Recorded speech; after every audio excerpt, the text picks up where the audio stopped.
Hello everyone, I'm Jack. Welcome to episode 52 of the Save File podcast. On this ep, we're tackling controversy around Bayonetta 3, Overwatch 2's rocky launch, and the death of Stadia. Joining me today is, of course, Charbs. How you going? What's up? Next up is Josh. Howdy. And last but not least is Anf. Did you just say Stadia? Yeah, I was gonna bring that up. Between that and Josh saying howdy, this already feels like a Halloween episode. y'all realize I've been saying howdy Y'all realize? half the fucking episodes, right? I haven't realised. Stadia? Really? Yeah, can we go Alright, back? Amp's gonna have a brain aneurysm if we don't fucking start now, so... Yeah, we should probably address that. Let's get on the Jack, way. how do you pronounce the Google machine? Stadia. No, it's Stadia. The Stadia. Stadia. Don't know why I read it like that, but here we are. The Goggle Stadia. Can anyone name me a game that was on the Stadia? Yes, Orcs Must Jack Die did. 3 was exclusive for a year. Really? Yeah, that was Yeah. painful for Jack and one of our other mates. It I was very, gonna say, very Jack, painful. I'm surprised you didn't buy a Stadia for that.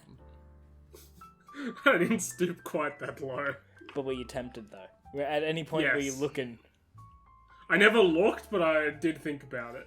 That's down bad. Jack's- As far as the Stadia is concerned. So how about we start with that? So I'm just imagining Josh, like, as a dad, and he's, like, looking out the window of a car, and he turns to, like, his kid, and he's like, see that man over there on ice? That's a typical Stadia user. You don't want to end up like them. You mean Stadia? Stadia, There's a typical Stadia user. Stadia is dead. Yes, it is. Also, howdy. So Google has announced that they are shutting down the project in early 2023. It was a project that was ambitious, seemed to have the right idea in mind, but is joining Google's graveyard.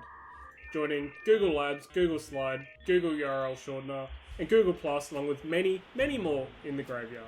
Many, many more. For those listening, I found a new link called Killed by Google, which lists everything that Google has killed off. It is a deceptively Great. long website. It's amazing. There's a little problem.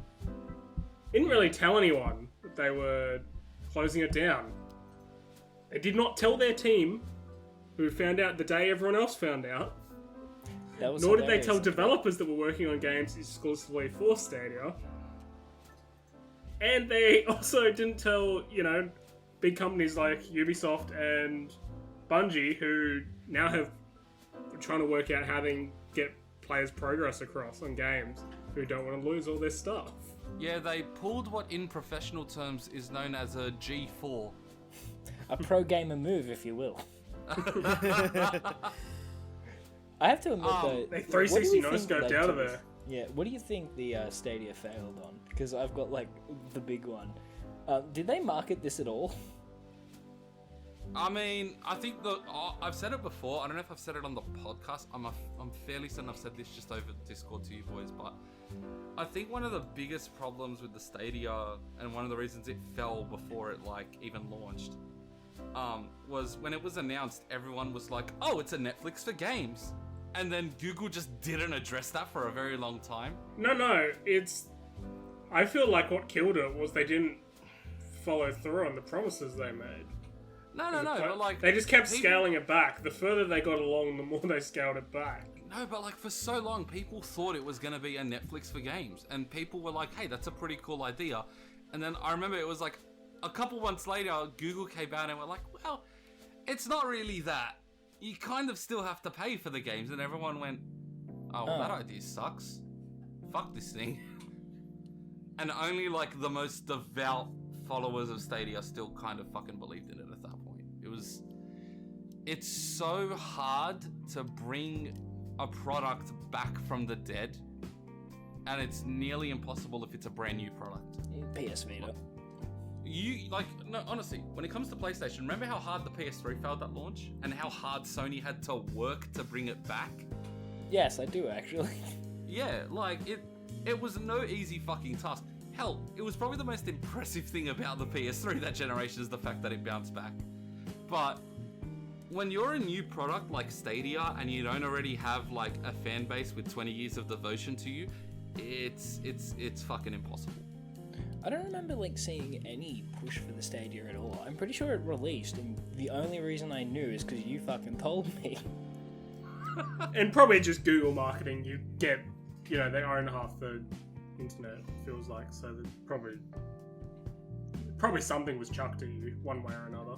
And let's be very, very clear on this. The Stadia had good ideas, but the execution of the product was piss fucking poor. One of my favorite ideas that they never delivered on was that you could be watching someone play something on Stadia, and then you could go and play that game. Yeah. Like, you could play a little demo of that. Like, that would have been so great and amazing. It just never happened. It just... I mean, look, there's certain parallels between making a game and making a platform. One of the rules that applies to both of those: don't announce shit before, like, you've actually gotten some form of progress on it.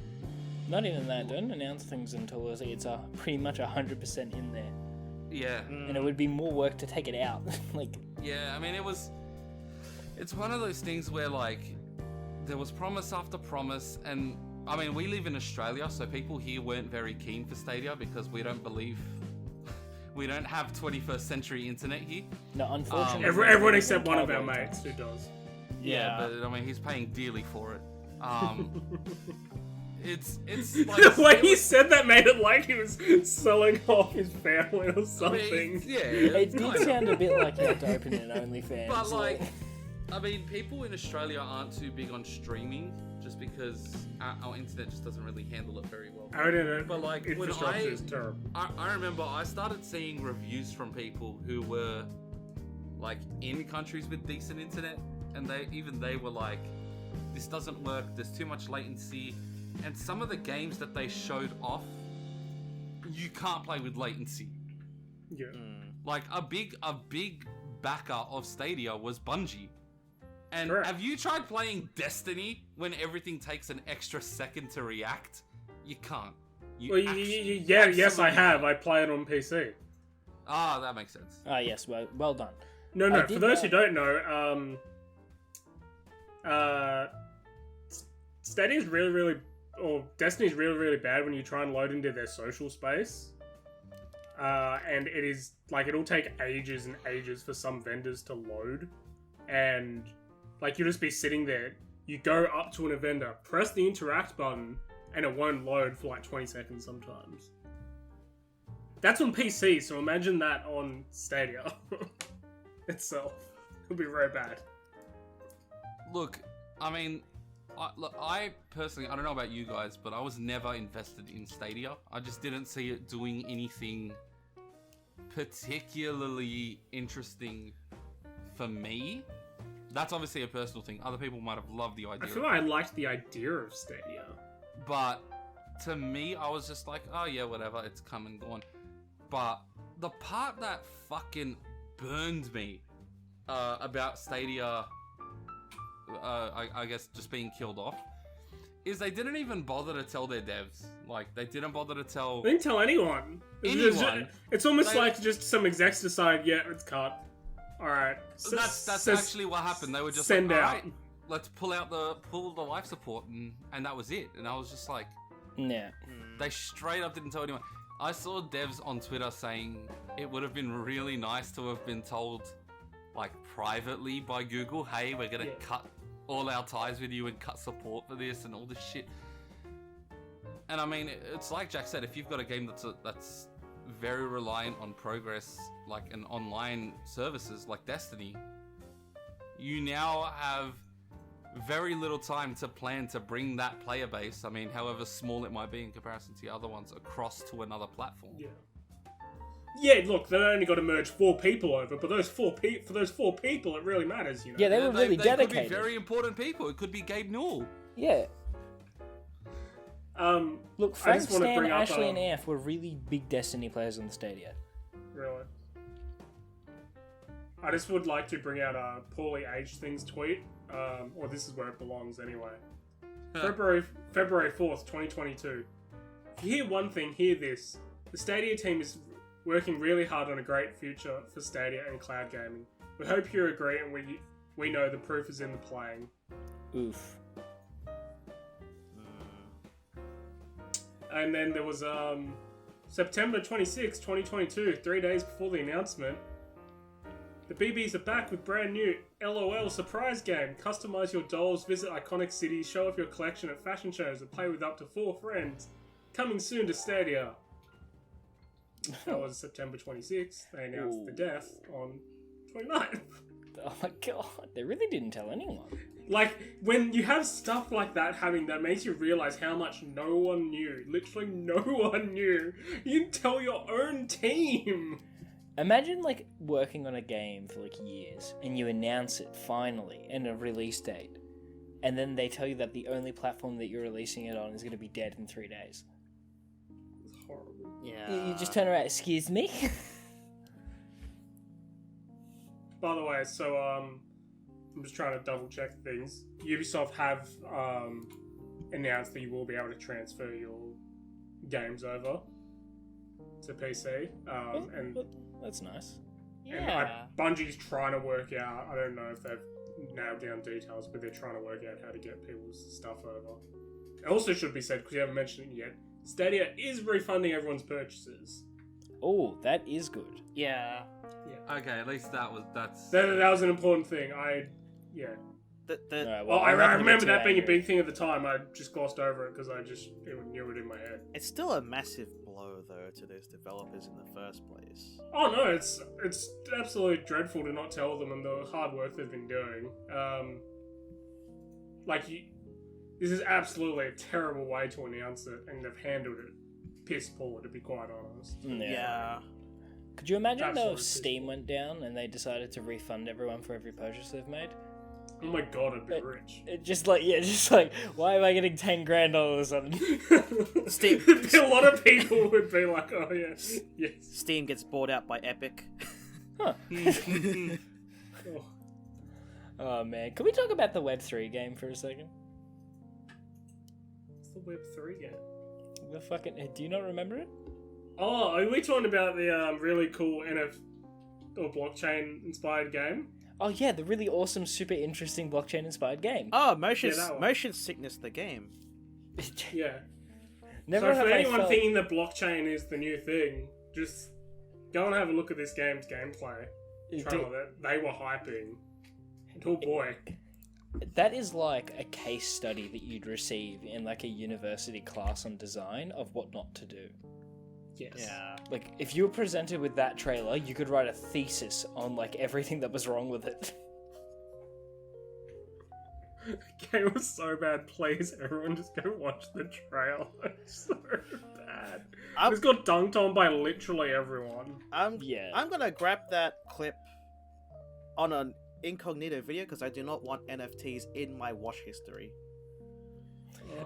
at all. Oh my god. Dude, it's so I have never seen something say less than that trailer. Like, I have never seen a trailer that gave me less of an By the way, for incentive to do everyone- anything. The game is called Shrapnel, Of course, but literally everyone is just absolutely dunking on it. It's I'd rather get so hit bad. by shrapnel. My eyes got hit by shrapnel. I was just thinking, like, NFTs are supposed to be like lauded. I'm taking their side for a second as like the way they're like high-end art. You're playing devil's advocate. Yeah. The NFTs are supposed to be like high-end art, correct? Correct. Like, and they're supposed to be worth like thousands and thousands of dollars. And you're telling me like they can't even like get an asset that wasn't from like the Unity store for this? I've just had a look at their Twitter banner. It looks like it's from the PS3 era. There's no way. It looks like Crysis if it was designed by a geriatric man. Everyone's reaction to this was just, oh my god, this is so jank. I feel sick watching this. And the person playing it can't shoot. Yeah, that's the saddest part. It's not even They like, just added to the pile. it's not even like skilled gameplay. No. When your own developer can't fucking play his own game, that's not a good sign. So it's just death of, just talking about death of games. He got hit by shrapnel. So, what I do want to ask before we move on is with Stadia, what do you feel like it would need, or the next cloud service of this like? What would that need to do well or to come back? If it was legitimately a Netflix for games, it would be kind of lit. Like, if So you're saying just like pay $15 and you, or Yeah, whatever. I'm not talking about like access to games. yeah, it should not be a console. I should not have to purchase a box to play it. It should be a subscription service if it's going to be a cloud-based gaming service. Because at that point, like, I hate the fucking idea of paying for a digital copy of something already, as I have made very clear in the past. I can't stand the fucking idea of paying for the ability to stream a digital copy of something. Like we're heading into this whole era of them testing the waters with cloud-based gaming, or not even, or cloud-based gaming, right? Like, Yeah, cloud-based gaming. Had to like rethink what the term was. Like, yeah, okay, it is cloud-based gaming. Like, with the Switch with the Resident Evil games and KH. I was just waiting for it to come up. Oh, we're going to talk about KH because we have a comparison game Excellent. that came out quite recently that I'm going to allow Anf to get his Steam out on. But like, I back to the question of like how would basically a web like cloud-based or streaming-based service work for games? It would have to be like a Netflix-like service. Like, even if you bought it in like packs, I could see it working. Like there's like the action pack or like the JRPG pack where like you get like a bunch of games. Now you're just describing nerdy Foxtel. I am describing nerdy Foxtel, but I think that's like the only way I can see it being like, I don't know, a popular model. Yeah. You think it'd be like on Google phones or something? Yeah, like on Google phones or because even they'll like kill that. on like a smart TV. Oh, they killed Google phones? No, I'm just saying they will. Jack's just joking. They would add it to the list of shit they did kill. Just add to the graveyard. The Google Pixel. Isn't the Google At this Pixel... point, they're going for a high score. Isn't the Google Pixel like successful or something? Yeah, the Google Pixel is very successful. For now. Yeah, the new one actually just came out. The Pixel 7 and 7 Pro. Yeah, Pixel 6. I've just got to admit, like, it's a hard sell because you're basically saying, yeah, they're games, but you don't own them. Yeah. Like that's like I this don't is know, like the most explicit that it's gotten. I think the idea, the thought that I had was you could not have a lot of money for games and you could like literally be able to play some of the best AAA games because you had access to them through Stadia. Yeah, no, I completely agree. Like That's what I'm saying. that premise was so strong, and I feel like if you could have capitalized on that and made that work somehow, that would have been fantastic. You know how it could work? And yeah, Like, that's a tiered obviously not system. going to appeal to everyone, No, but like it could have worked. it's so difficult because people have like a big thing about ownership. Like that's why DRM free stuff is like still a big deal. Like people really, really like it when things are DRM free, and you're basically advertising the exact opposite of whatever DRM free is supposed to do. So it's gonna have to be like pretty generous in what it offers you. But what I feel though, I'm just spitballing here. If Xbox Game Pass, you don't necessarily own the games, or they can take things away, and that is super, super successful. So like, if they could somehow have worked out a way to make it seem like that, like that is literally what Xbox Game Pass is doing. Xbox Game Pass can take shit away if they feel like it, and they have. But there is a big difference in that because Xbox Game Pass changed the way Xbox essentially operated. Now the thing about Game Pass is... But what I'm saying is Stadia, that's how it should have been built. Like, that's how... Oh, yeah. Like, that's how they needed to do it. Yeah, from a consumer standpoint, Xbox Game Pass is one of the best things in gaming. Yeah. Absolutely. And I feel almost in a way, just thinking about it, like they circumnavigated like what Stadia was trying to do in a way, and sort of did that better than them. You still have, like, you know. I will say this though, like the hardest thing about gaming is the fact that I feel like this is just me. like this generation's probably been the only one where I own every single platform because I have a Series S, a Switch, a PC, and a PS5. And this is the first time where I feel like owning all of those platforms is almost punishing in a way. With like the amount of subscription-based stuff that's coming in, it feels like every single thing has to have its own subscription. Like PlayStation why? Plus. Like here's the thing. I was a supporter of PS Plus back in on the PS3 because hey, online was free. And if you wanted a few free games each month, fucking sign up to it. It was fantastic. It's a decent deal. But now, PlayStation has 3 tiers of subscriptions. Xbox has, you can just get Gold or you can get Game Pass with it. And then Game Pass has 2, where it's Game Pass for the one platform or Game Pass Ultimate. Nintendo, of all fucking people, now has multiple tiers of subscription. Granted, it's only 2, but I fucking see that increasing if they start to bring in other platforms to emulate. And Pokemon Home is a separate subscription. Yeah, I'm and getting. Pokemon Home is a separate subscription, but I can't blame Nintendo for that. I ain't And then on defending that PC, shit. everyone has to have their own fucking client still for some reason. I thought we were past this, but it fucking shits me. At least most of them don't charge you for the client, but still. Are there any of them that charge you for the client? I would fucking hope not. I'm trying to think of some, but I feel like there probably is, maybe just not ones we know about. Yeah, there probably is some jackass charging you for the Steam hardware. But think about it like this, right? Say you put $50 on each platform, right?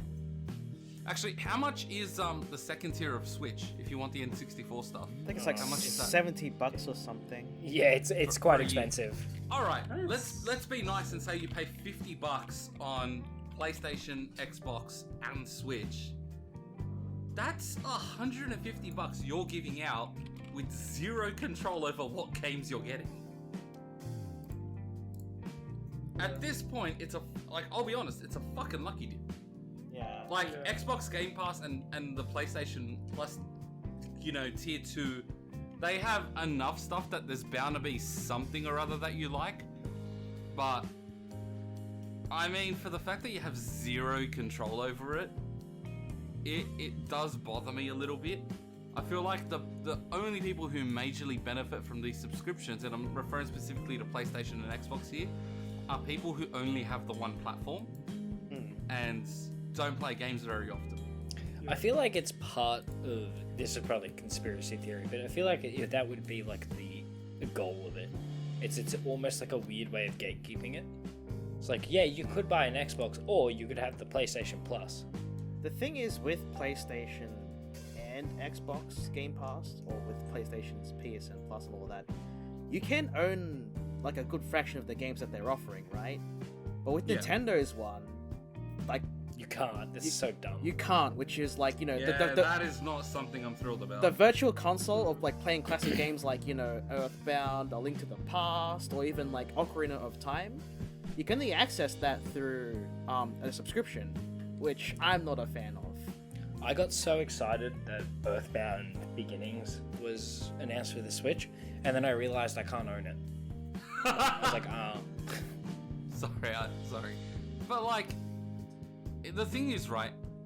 Let's say Nintendo put them out for $5 each one of those classic games. Yeah. If they honestly, Nintendo have such a dedicated fan base, they could do this shit every time they bring out a console and just fucking rip money from people's wallets. yeah, and I'd be okay with it, honestly. It's crazy. Like, for some reason, game preservation is just not a thing. No. Like, it's actively demonized by people in this industry. I don't know fucking why, but it sucks because people are like, oh, you should never emulate games. Alright, well, what if I want to play a PS2? That hardware, is not gonna last 50 fucking years. No, it's not. No matter how nicely and gently you ask it to. Yeah, and then there's the issues with licensing. If I want to play a game like, say, Def Jam Fight for New York, right? That game cannot be in circulation right now because of the amount of licensing and the fact that a lot of the people that were on that roster were on Def Jam's roster at the time, and now they're not, for one reason or another. Yeah. That game will probably never be re-released. there's a very good chance it'll never be re-released. No, and emulation allows you to play that game, and also no one is getting hurt by that because no one's earning money off of that title anymore. They're like really That's- old. Like that is the reason I feel like you can justify it, because no one is actively selling this game. If I was to go out and hop online, right, buy someone's old PS2, buy an old copy of Def Jam, EA doesn't make a cent off that. Yeah. Like, I'm happy that they won't make a cent because it's EA. But what's the difference between that and me emulating it? About $800.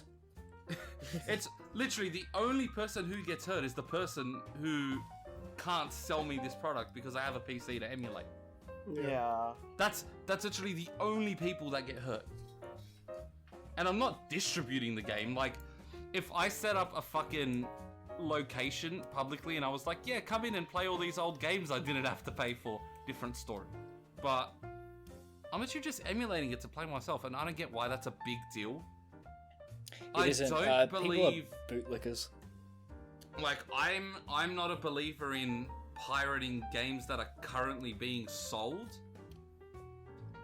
If you can avoid it, like, there's a YouTuber I watch who's like funny, but absolutely will not buy any console because he's like, oh no, I should be able to play everything on my PC.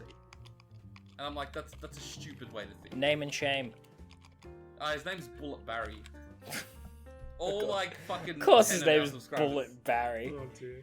No, but like, I don't like this idea of, oh, I own this hardware, so everything should be playable on this. That's not how it fucking works, buddy. That's like me saying, well, I own a Toyota Camry, so I should have a V12 in that because it's the engine I want. That's not how it fucking works.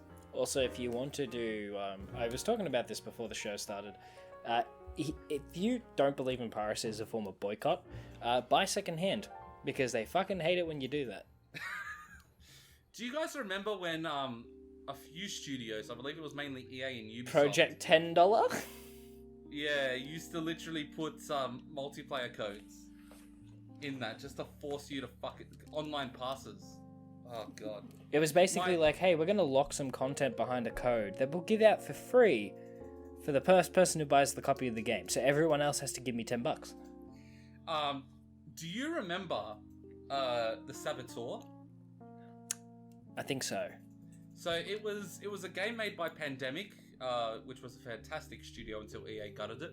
Oh, I do remember the Saboteur. But I'm not going to talk about the game itself. The funny thing was it was a single player game. And this was at the height of EA putting online passes in everything. And then everyone was like, what are you going to do, EA? You can't put an online pass in a single player game. How are you going Oh to my get 10 god, bucks I out of just remembered what they did. So when you go into strip clubs in the Saboteur, if you bought it second hand, they would still be wearing underwear.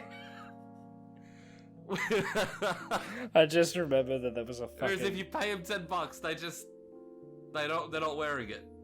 Dude, That was what they did. what the fuck? Oh man. Jack, you want to move us on so we can continue laughing at other people's misery? That's our bread and butter. If that's what you want to do, then let's talk about Overwatch. Yep. And Overwatch 2. This time it's my misery. And my laughter. Okay, so here's the thing. I loved Overwatch, the original, right?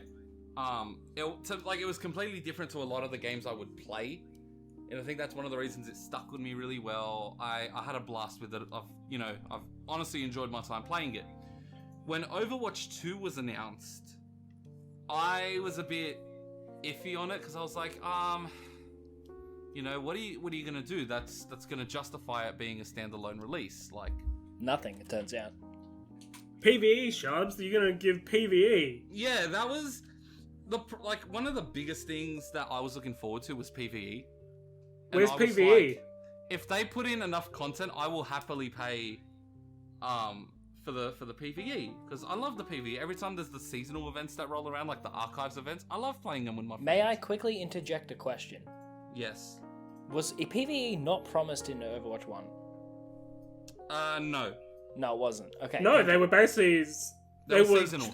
No, Josh. They were surprise features, but in a good way. Okay, all right, all good. No, Yeah. I just surprised that they're taking the bold move of copying Halo Infinite's homework. No, literally everyone loved the PvE stuff. They thought it was really good, and Overwatch had a lot of promises and direction with PvE, but here we are. But yeah, let me run through what happened. Okay, you go. Overwatch 2 launched. First off, everyone was surprised and forgot that it was launching, because the advertising campaign for this was minimal, and there were literally people who were like, "I don't want to buy it." No, it's free to play. Like, people did not know this was going free to play. People had no idea. And it got DDoSed, because every big game now gets DDoSed. I'm not going to blame them specifically It's a rite of for passage. that, but yeah, if you have a AAA game, there's multiplayer, it will get DDoSed. Welcome. Yeah. Then, when it wasn't being DDoSed, you couldn't get in because the queues were ginormous. Several thousand, wasn't it? At Tens least. of thousands. Holy Yeah, crap. depending on when I you thought ended that up was in the queue. hyperbole. No, No. it wasn't. Here's. I want to tell you about my experience personally, right? So This is leading up to Overwatch 2, they said that. Oh, this is another thing that'll piss everyone off. Yes. So they said if you played Overwatch 1, all your cosmetics and everything will carry over. But more importantly, you'll have access to all the characters at launch. Whereas if you're a new player, they would give you a few, and you had to unlock them. Yes. Now, Josh. Which we did discuss, and I lamented. Josh. Still am not on that. Yeah. The reason for this, right? So Overwatch had, I think it was 36 heroes in Overwatch 1. Yes. And then it went up to like 42. Now, the reason they gave for locking off most of the heroes and only letting you start with a few was, and bear in mind, this is for a game that's releasing with no single player. Blizzard said we found that players were overwhelmed with the amount of content we offered when we unlocked all the characters. So we're locking most of them, and you can like play a few heroes. I love the idea. It's like the reason why we're gatekeeping this behind a battle pass is not because we That want players money, suck. it's because you're stupid.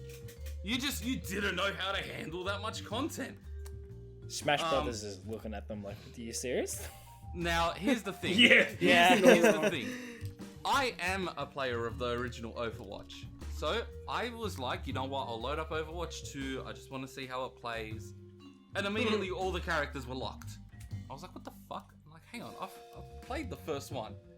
Why are all the characters locked? And I couldn't figure it out. So... Hang on, I just want to point out, this is even dumber in the fact that, Sharps, you were playing on PlayStation, correct? Yes, correct. For those who don't know, they literally just updated the game. Yeah. Yeah, the Overwatch, store you page can't- didn't even change. Correct. So the fact that Sharps could not do this was even weirder. Yeah. Because it wasn't like he'd loaded another game and it didn't sync properly. It's the same game, essentially. Can I question the ethics of changing a game's title and acting like it's There a is- different there is entry ethics by of- patching there it? is- Yeah. Questionable moral ethics. But for yes, now, back yeah. to my story and the shitty execution of this launch. Great. So I couldn't figure it out. I'm like, you know what? Fuck this. It's at night. I've got work tomorrow. After work tomorrow, we'll give it another shot. Load it up, and there's a new option in the main menu that said account merge. And I'm like, oh, why wasn't this here? Honestly, why was this not here at launch? And I click it, nothing happens. I'm like, merge. See, Sharp, you should have done what I did and planned for this. No. I did it Merge. ahead of time. No, I'm hitting merge, but the reason I didn't do it ahead of time is because they said it would be... They miscommunicated and they said the heroes would be automatically unlocked. I don't remember seeing them saying you specific... Because I already had my Battle.net connected to my PSN when they added in crossplay ages ago. So I'm like, oh, it'll merge it automatically. It doesn't. So I click... So I didn't know that. Yeah, Wouldn't so that I hit be account really merge, simple to nothing's just, like, happening. Next day, I load up the game, hit account merge, and a screen pops up. Now, how long do you think the queue was, Josh? To merge my account. Not to play, to merge my account. No, I'm yeah, guessing literally there it's was a queue for several merging thousand. accounts. That's an amazing. Dude, Just you got Give me a loading number. screen for the Give me a loading. number, and I'll tell you if it was bigger. 6,000. Bigger. 8,000. Bigger. 12,000. Jack's laughing at you. That should be a clue. Bigger. Okay, I'm gonna go with 18,000. Bigger. 26,000. All right. You're not in the realm of it, Josh. Oh my god. I was 370,000th in the queue Oh. Oh to my. merge my account. Literally, this was just account mergers. I took a photo and I sent it to the boys, and I go, I don't think I'll be playing Overwatch tonight. I was like 370,000th. I was like, did what happened? Like, I like how Jack Overwatch, was laughing at even me. in its later days, Overwatch 1 was still super popular and could have tons of people online. Why are the servers struggling now? I love the fact that you laughed, Just Jack, struggling. because my answers were egregious, but they weren't even close or relevant to the number. I was just like, dude, you pump those numbers up like Now- dumb. Now, here's the part where Josh is going to get even more annoyed, right? So the way Overwatch 1 cosmetics used to work was every time you leveled up, it would give you a loot box, and you'd get some shit. If you got duplicates, or sometimes you got money, you could just specifically buy the stuff you wanted. In Overwatch 2, it's all locked behind the battle pass. If you want to buy something specific, you now have to pay for an in-game currency to buy the shit you want. Now, I just want to point out, I had an epiphany. There's a little fact why they got rid of the loot boxes for the battle pass. Is it because they're illegal in several countries? Yep. I'm almost dead sure that's why they did it. They'll Yeah. obviously never tell you that, but The makes mechanics some weren't logical gambling, they're sense. surprise mechanics, and we've removed them due to gambling laws. no, instead it's just surprise gambling on your battle pass. Just gamble away what you get. Now you can give me money directly for gambling. Also, can I just say, the battle pass is a grind. Yeah, I've been playing the Overwatch. scary part is people miss the loot boxes. Yeah. Like, the battle pass is that bad, people actually miss the loot boxes. Oh, that's Should so- tell you something. That's so crap. What's the requirement to I- unlock Kiriko again through the battle pass? Level 55, Oh my which is a god. lot of hours. Yep. Put it this way. Yeah. Put it this way. I have been playing a fuck ton of Overwatch 2, and I'm at like level, I think, 18. Like, Anf, you've been on while I've been playing Overwatch. I I'm at was. level 18. Yep. That's kind And of correct me if disgusting. I'm wrong, Shards, you've also been doing the thing where you more often than not play Flex, which is meant to give you more XP. Yeah. I've been playing Flex when we've been playing Roll Q. Yeah. So, And just the other things that aren't working, Bastion is literally unplayable right now across all modes. Torbjorn's only available in quick play. yeah. Two heroes who, well, one received the major revamp in Overwatch 2, which is Bastion. I logged on to Twitter. So Bastion's new ultimate ability turns him into essentially a mortar. And you can just pick areas of the map and it'll just fucking rain down hellfire on him. Orbital bombardment. Yes. But I just logged on Twitter one day. I was at work, scrolling through Twitter, and someone put up a tweet. They're like, "Oh, I love Bastion's new ult," and it was a glitch where rather than like being able to shell 3 areas of the map, they were shelling like half the map. So And yeah, then I logged Perfectly on balanced. I logged on that night to play Bastion, and everyone's like, I was like, "Hey, why can't I find him?" And everyone's like, "Oh no, they removed him till they can fix yeah, he's it." gone. Oh my god. I know what the. Torbjorn is even weirder because he didn't get many changes between Overwatch 1 and 2, but they somehow managed to glitch one of his abilities. He's got an ability called, I think it's called Overdrive, where he gets extra health, moves faster, shoots faster, and reloads faster. But rather than being on a cooldown, there's a glitch where when you press the command to do it, just as the first one's ending, you can do it again, and it keeps going, so you can permanently be in Oh, you Overdrive can just mode. chain them. Damn, I didn't know that when we were playing. I still got play the game last night. Now- So, bummer. Now I know what the B and B bomber stands for now. It was like, it's for like, I mean, we've seen in probably the last maybe 3-4 years a lot of company reputations tank super hard, Rockstar did with the Grand Theft Auto Definitive Edition trilogy. Right. CD Projekt Red with Cyberpunk. Unfortunately. Activision Blizzard with everything that's happened. A million lawsuits. Bad work environment. A lot of sexual harassment going on. Bobby Kotick threatening to kill one of his assistants, literally. Just small little things. A few things here and there. Minor infractions. Like, you know how bad it is? We haven't heard from EA in a while. And we haven't been thinking about them.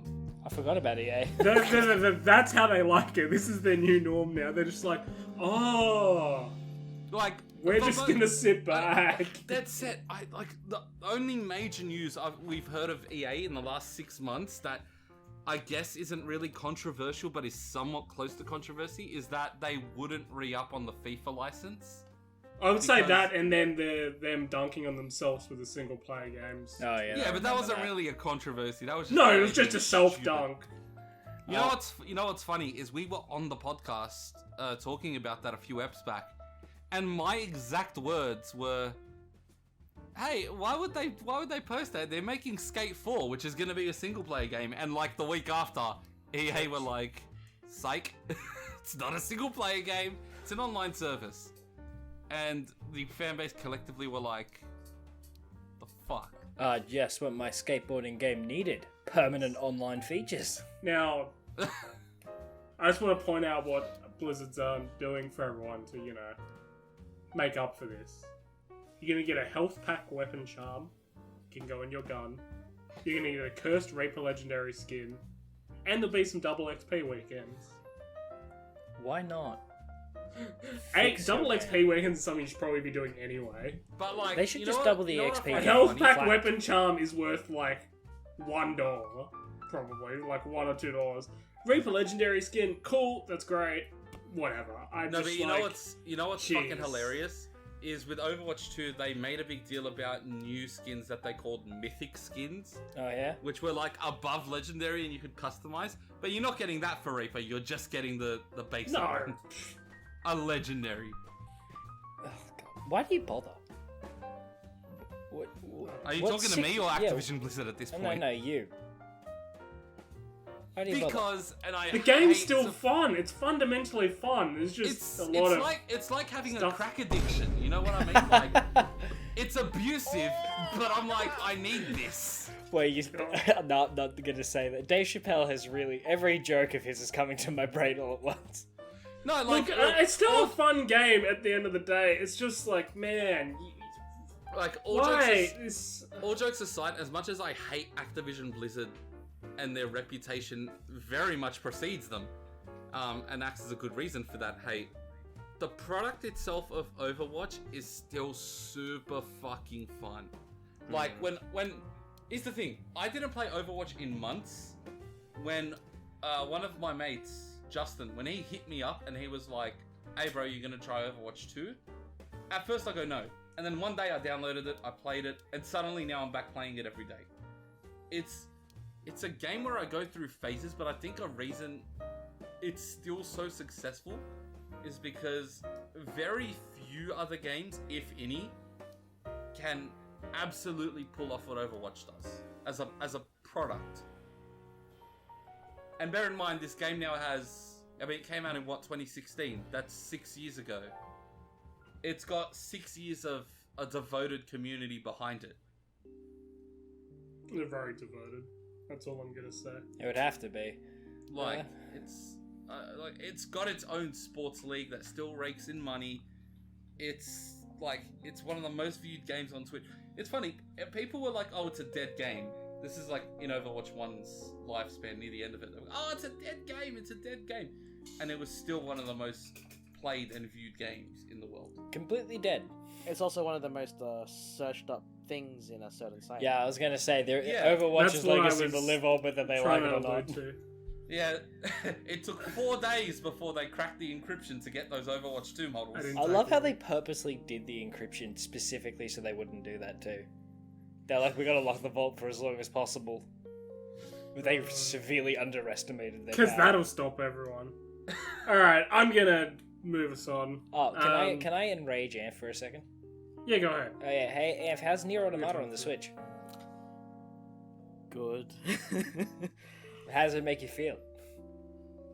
Happy, but Oh, God. upset. Where's this sullen tone coming from? So it's not the only game that's really successful right now on the Switch that came out on like Previous consoles. consoles. Persona 5 Royal got rated really, really well as a port on Switch as well. Yeah, it's doing good. It's And doing Yeah, good. Anf. I feel like they've really made some strides into cloud gaming, man. They must be running really well as cloud games. I know, They right? are- The they Switch are- is just incapable of running anything even remotely Yeah. next gen. Wait, they are cloud games, right, Anf? what, Persona 5 Royal and Yeah, Nier yeah, Automata? they're Yeah, they're- cloud games, right? The most successful cloud games I've seen. Yeah.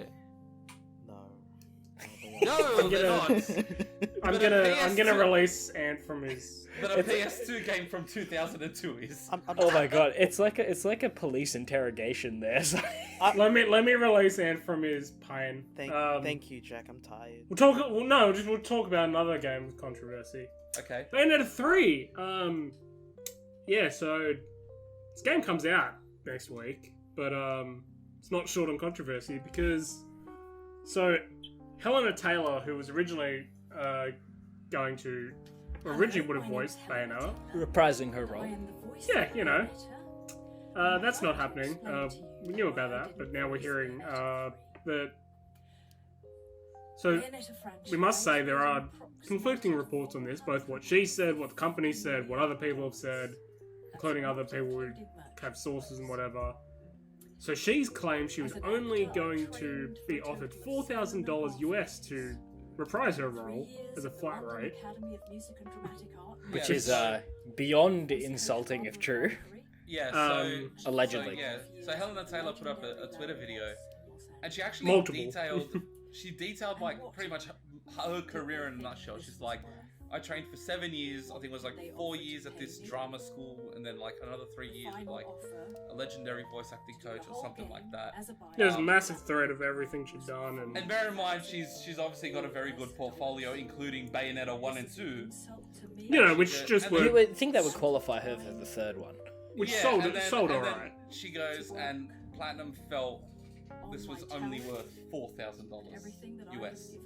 And I'm like, oof, when you put it like that, it's it's not good. But Regardless of yeah, if No, that's what was it's gonna get offered, better. that's crap.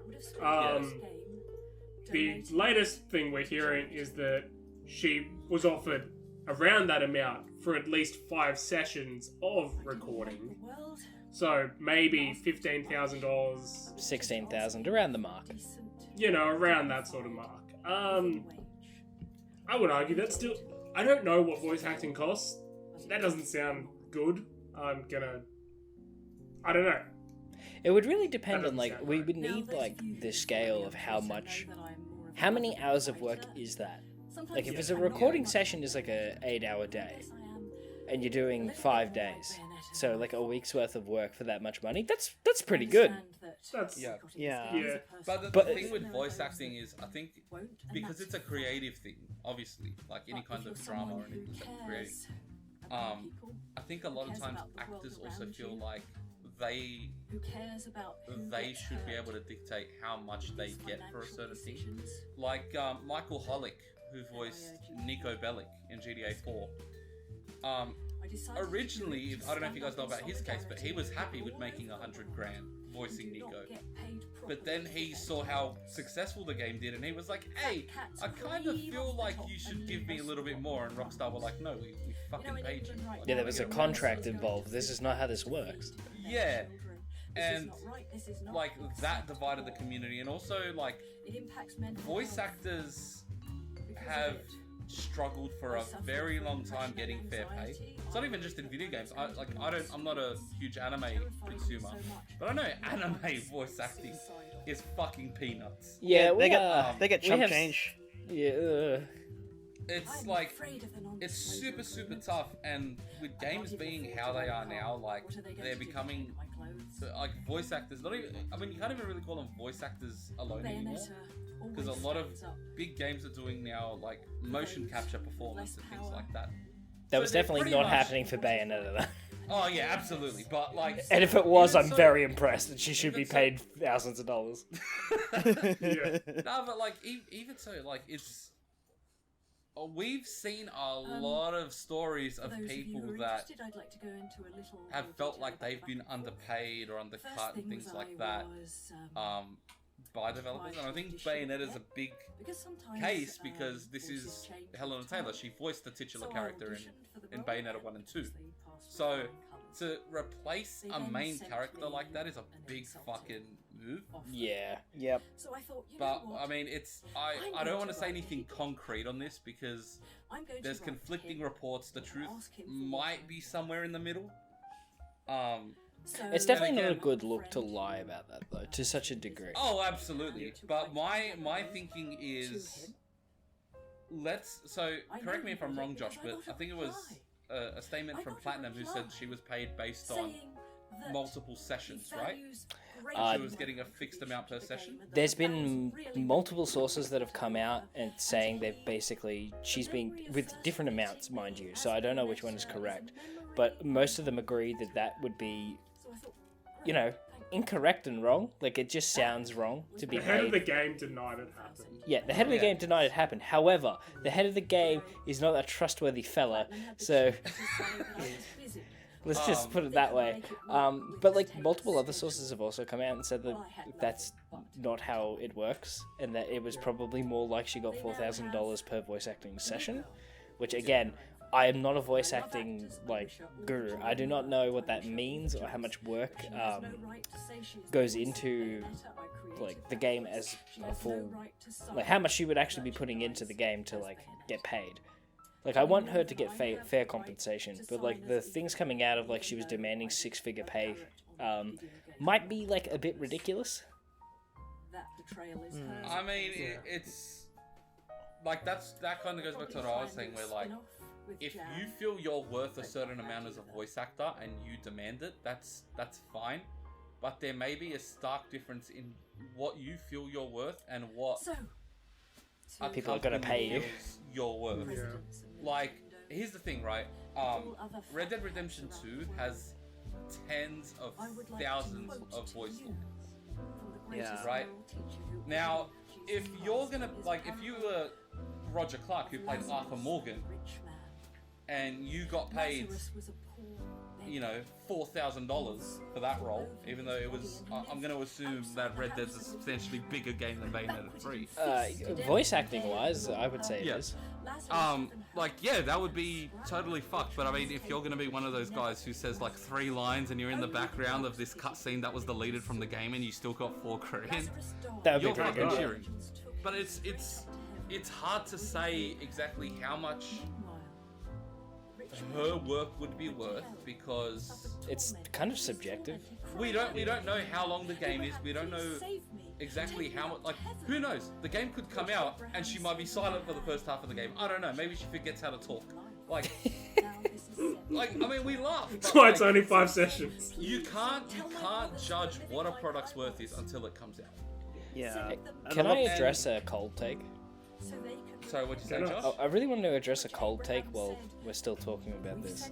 Is that like people were bringing up like the Chris Pratt Mario movie as an example of how celebrities are paid more than traditional voice actors? And my answer to that is yeah, no shit. Like, he's a celebrity. Yeah, Yeah. you are paying a little bit for the name because, unfortunately, this is just the way it is. People will go and see Mario because Chris Pratt. Pratt's in it. They're not going to see People Mario. will not go and play Bayonetta 3 because Helena Taylor is in it or not. I have never That made. sucks, but it's reality. I have never made a decision to play a game because a voice actor I liked is in it. I have decided to watch shows and watch movies because an actor I like is in it. Correct. And that's what they're banking on. And there's a major difference between those two things. I know voice actors do important work. I absolutely agree with that, and they do deserve to be compensated. No, I think fairly. that's the thing. We're acknowledging that yes, that's part of the problem. Yeah, But it's also super hard to judge this particular situation because the reports are conflicting. We're very early on it. yeah, we're very It early should on. be said, as well. Jennifer Howell did. So she's now voicing Bayonetta 3, and she did, or Bayonetta, sorry, in Bayonetta 3, and she was basically said, look, I am under NDA, I can't really talk about much, but I do feel everyone in our industry should be well paid and well represented, and basically sort of said, look, I agree with, everyone being well paid and looked after, but she can't reveal anything on this front, so... No, Twitter is not a great place for this, if I'm going to be honest. No. Like, we're dealing with... That's a sentence that could be started and ended with a lot of different... Yeah, Twitter is you not could the have place just for said this. Twitter is not a great place, and that would And be let's true. just leave it at I could that. have ended it at any word and it would have been fine. Yeah. Yeah, If it it's said such Twitter, stop, and it would have been correct objectively. It's such a black and white morality place. Like, they can never look in between. Not even that, like, we're dealing with, like, big budget productions, hundreds to thousands of hands, like, on this project.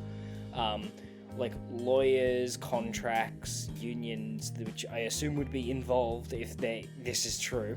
I'm gonna be honest, a union would probably be like, yeah, you're paying her how much? Twitter is not a good place for this, especially when, like, it just seems like she just said it. Like, didn't she break NDA to do this? I don't know, if she hasn't signed anything, then... If she never got paid for it, has she broken anything? But, Yes. It's super tough to... Like I said, It's hard to gauge, yeah. Yeah, it is. I would hard to assume get. that even if she didn't break NDA, it's pretty frowned upon if you're gonna go tell people, like, oh, I got a... No, I feel there's going to be more. I feel like this story isn't dead. We're going to hear more about it. By the time this goes up, like, we're gonna have a huge amount more information. There'll probably be like an amendment at the end of this, with like any new information that have come out that's relevant. But it's just like, I don't know, the people trying to like dogpile or take a side. It shows how fast information moves, because I legitimately was so prepared to defend her until like like an hour before the podcast started, and I looked at my phone and went, why is there like a bunch of articles now saying like all like entirely different information? But Yeah. like, can we give like Jennifer Hale like some like appreciation here? Like, how professional She better not be attacked for this, I swear to God. she kind of was. That's why she had to come up with this statement. Well, yeah, because people, like, when Helena Taylor made her statement, people painted it as, Jennifer Hale swooped in to take her fucking role, I don't know how many bogans are playing Bayonetta, but that's The primary audience. That's kind of what they sound like. That's a very niche audience, bogan weebs. Broken weaves. I know at least one bogan weeb, so we're hitting our targets here. So they're endangered but not extinct. No, yeah, exactly.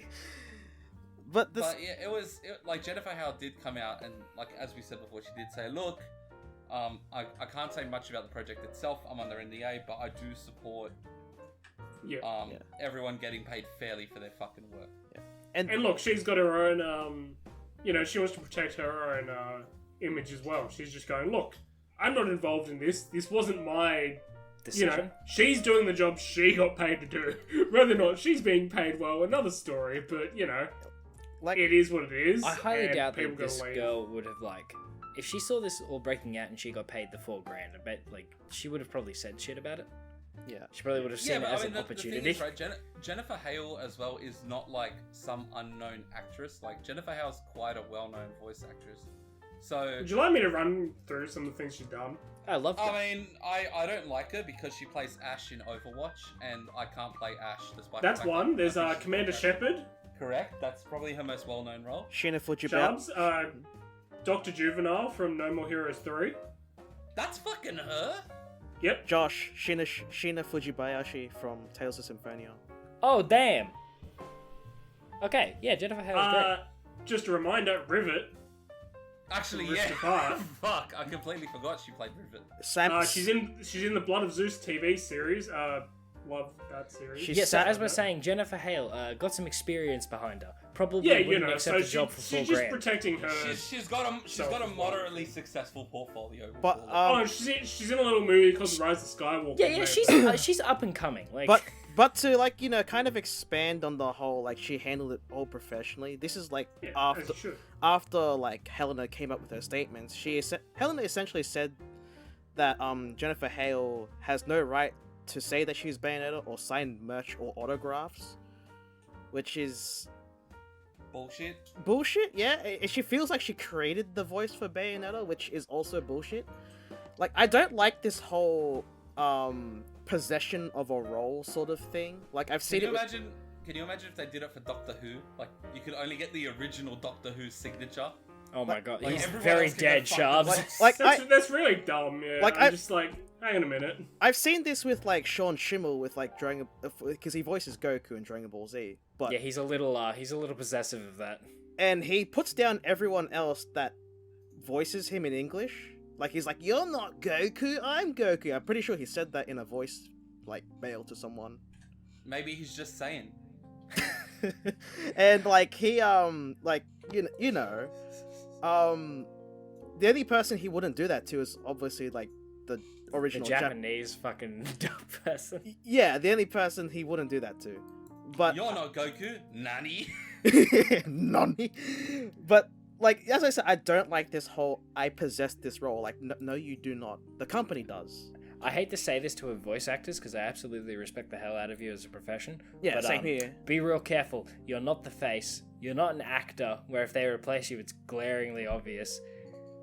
Some people Yeah. can produce remarkably similar voices. And I you mean, know Chris what's Pratt funny? sounds exactly like Mario. He does, verbatim. Yeah. I mean, the thing about voice acting, look, recent examples are a bit hard to come by, but like, if you put in a bad experience or people don't like your character, you could be straight up replaced. Yeah. That's one of the reasons. One of the reasons James Arnold Taylor took over as Ratchet from the second game was because people didn't like Ratchet in the first game. They thought he was just a whiny little fuck. And It was. yeah, but like, I can't picture anyone as James Arnold Taylor as Ratchet. But if Insomniac were to hire me to voice Ratchet in the next game, What a I would be jarring switch. Oh my God. I would be not very happy if James Arnold Taylor came up to me and said, "You're not Ratchet, I'm Ratchet. I'm the only Ratchet." And if you know what to do for the edit for this. Oi, Clank, you got the Dimensionator, bruv. Why? I'm not British. Why does... I don't think I've ever heard Sharp say bruv. why is Sharps like from the Peaky Blinders? I'm just imagining like, I got the wrong accent. You can take over for that, Shubs. I want damage no, control. no, but like, can you just? Oh. Here's the thing: if like you can't own a role, you know what I mean? Like, if it's a role where like different people have played you, like it's super. It's I'm with Josh on this. Where in acting, it's very very noticeable. Like, I remember the Fresh Prince of Bel-Air when they recast Will's Aunt Viv after season 3. It was so glaring that they literally made jokes about it in the show. Yeah. They were like, "Oh, you look different. Did you do something with your hair?" And they would just be like, "Wow, it's a completely different character." Look, it's like, okay, here's like the major thing. A voice actor change that I can describe that I didn't even like realize was I was watching an anime, and in the 3rd season the voice actor got switched out because the original one was sick, and I didn't know for the first like 6 episodes. I didn't even notice. Cheers. But if I was watching like Community and they replaced any character with a completely different actor, I'm pretty sure I would notice immediately and be kind of upset about it. Yeah. Yeah. Well, we'll wrap up shortly, but, you know, just a little bit of news drop before we went live, and that was Riot Games acquiring Wargaming Studio in Sydney. Dude, we're fresh on Basically, the they're pulse becoming with this Riot. one. And, you know, they just made a little, you know, they're known for that little small game called World of Tanks. It's played by, you know, a few people. I know at least 6 people played that game. it's got a few people. Yeah. So that's a little local news that seems Can I cool. just say that's a huge fucking acquisition, because I mean, the game dev scene in Australia is made up of a lot of really, really small teams. Like, we don't have many big studios around. So, to see one of them get gobbled up by Riot is fucking huge. Yeah, that's actually sort of pretty cool. But what I will say is, I really hope that the dev scene in Sydney continues to grow, because there's a lot of fucking talent here. And it sucks that so many, like, I've met so many Aussie devs that have been like, yeah, I worked overseas. And a lot of that stemmed from just having more opportunities in places It's like the only US, Just not having much of a Asia. choice, yeah. Like, I really hope that if anything comes out of this, I don't think it'll, be because of this, but if anything happens in the future, it's that we see the growth of the game development scene in Australia. I think that's a good place to end it. Yeah, I feel like we can end it there. Wow, we that's- ended a show positively? That can't be done. Hang on, I could really change that if you want, I'm sure I can find some. No, we'll end it there. Thanks for joining us, everyone. Signing off. Signing off.